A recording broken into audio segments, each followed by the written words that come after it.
running for King County executive. He is the tax assessor.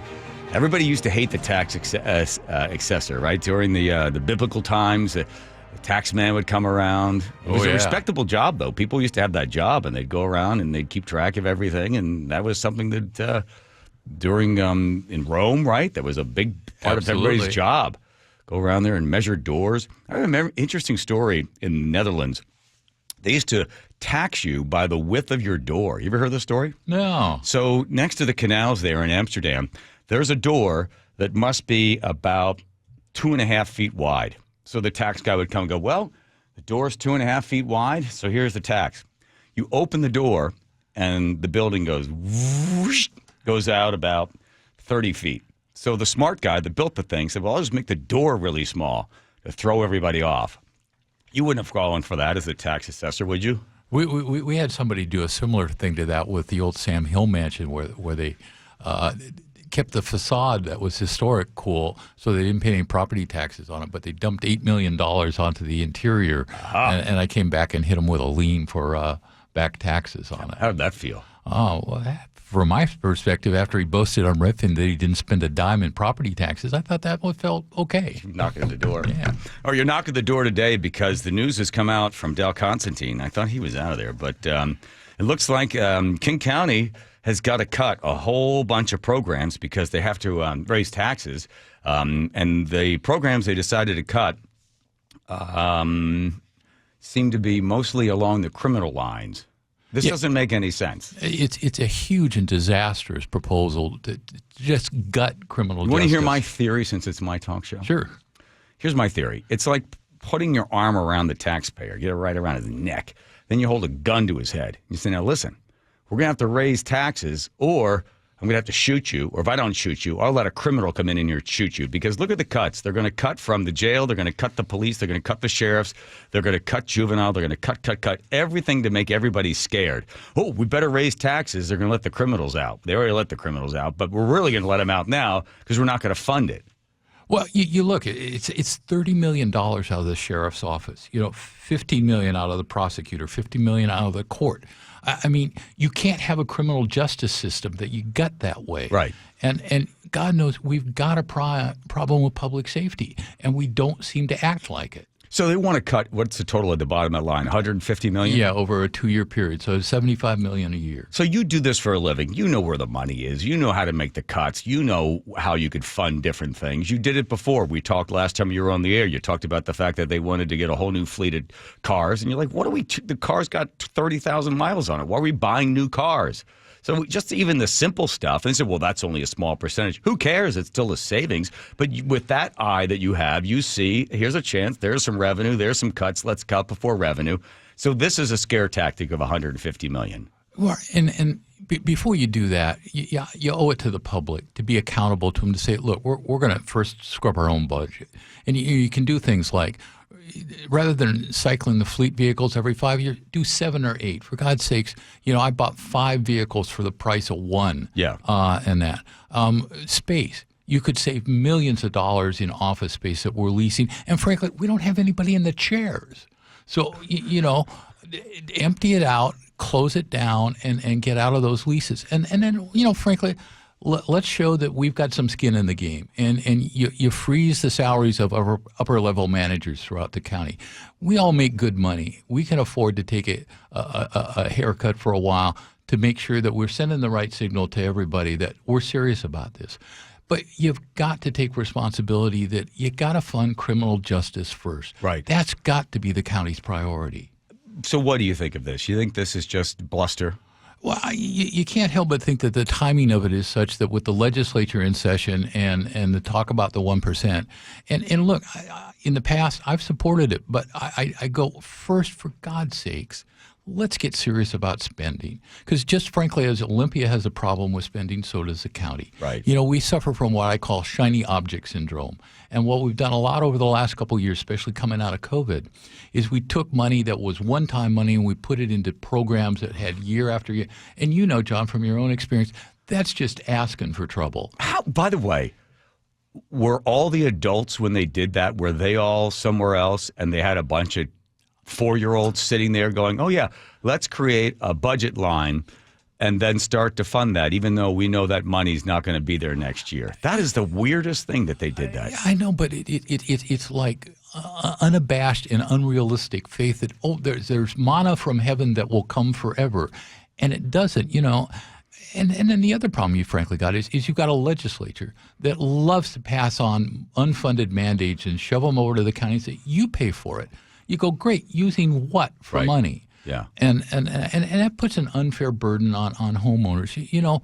Working class folks in King County are getting hammered day after day by taxes, by inflation, by the cost of fuel, cost of eggs. We've all heard it.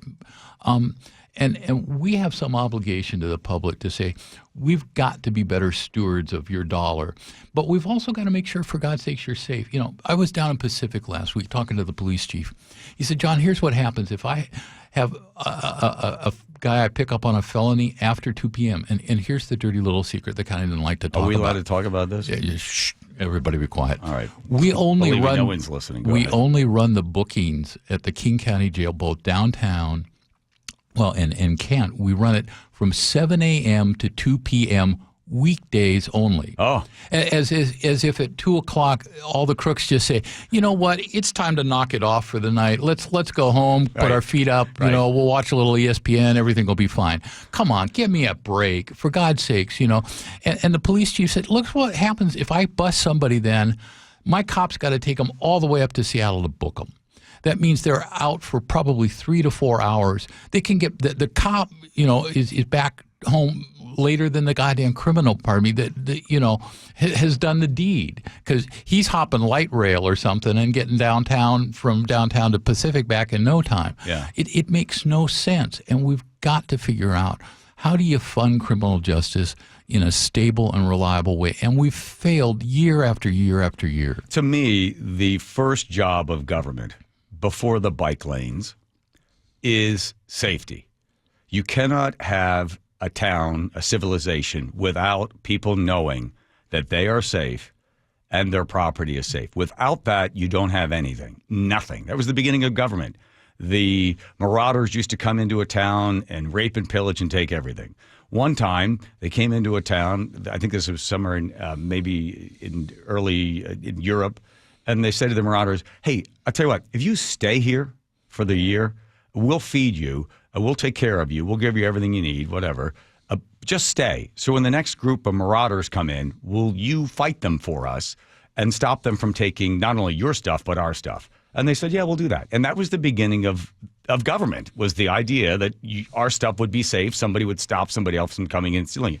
So in this case, we're going to cut $150 million out of the safety for the people of King County, so that then if they go, well, don't do that, fund all that. Okay, well, if you want us to fund it, then we're going to have to raise your taxes. And where are they going to go? Where's the first place they're going to look to raise taxes? They'll go to property taxes.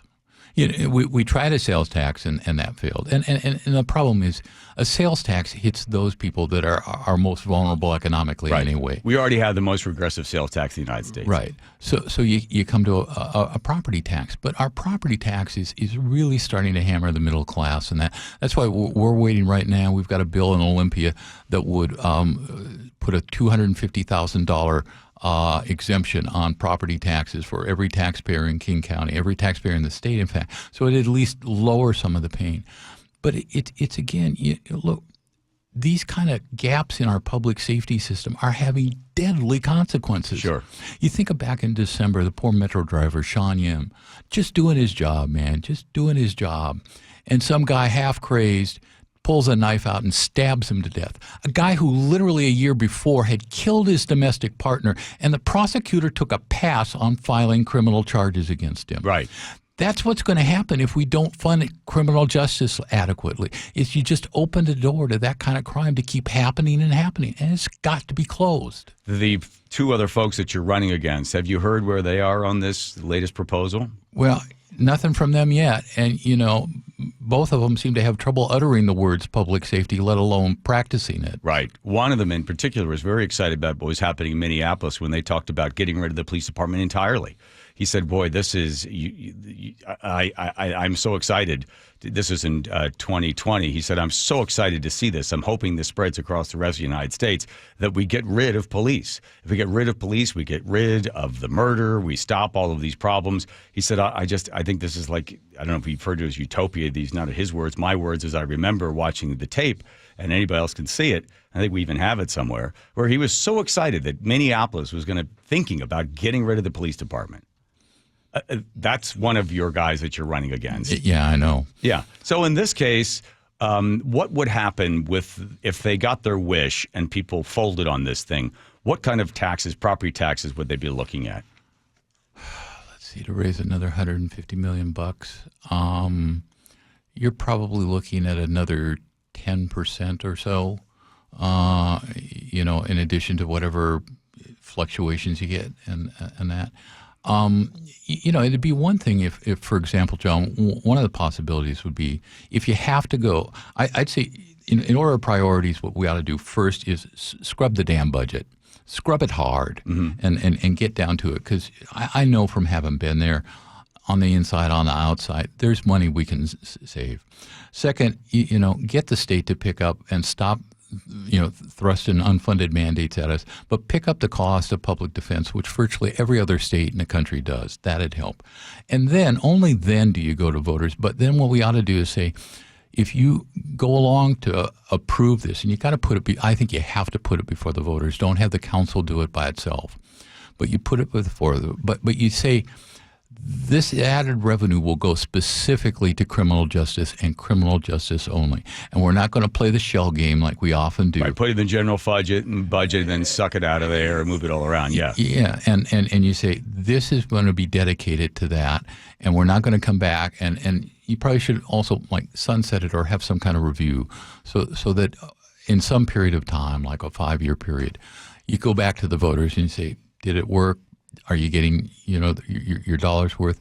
But we've got to learn to hold ourselves accountable to how we spend the taxpayers' money. And I see too often county agencies that are just oblivious to it. I mean, I got in a fight with somebody in the executive branch 2 years ago because I said, we're spending too damn much on this. We could get this done for a fifth of the cost. They said, yeah, but you just don't understand. No, I do understand. Right. I understand it's their money, the public's money, not ours.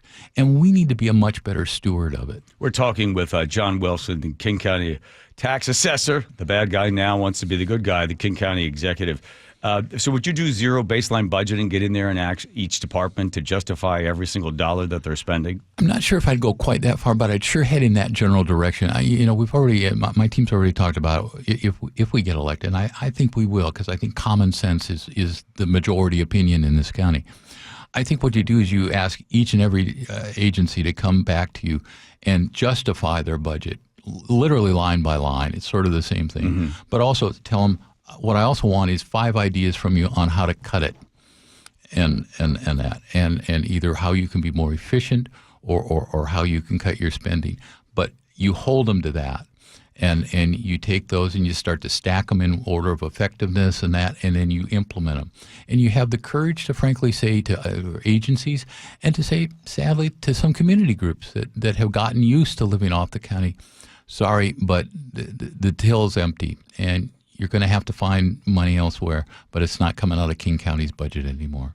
Why, you use the word common sense. We hear that a lot.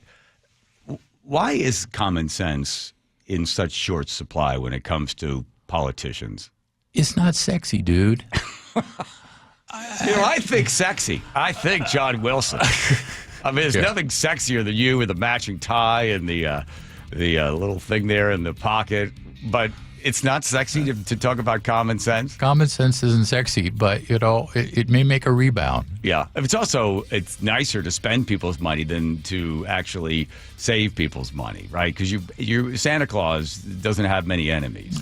Yeah, absolutely. Yeah, but unfortunately, at some point, somebody has to pay the bill for Santa's kindness. Well, John Wilson, I'll let you go back out there and continue to spread common sense. Hopefully, it falls upon no longer deaf ears, but. The big news is, and Jason Rantz wrote this up yesterday, that Dow Constantine wants to cut $150 million. It looks like most of it is coming from safety, And probably most people would say, I'd actually like to feel safe about walking down the street in King County. And I'd also like to see that maybe they would change the bankers' hours. Huh? Yeah. And any criminals, let's get it done before 2 o'clock because there's also snow coming as well. Mr. Wilson, thanks for coming by. Thanks, John. Oh.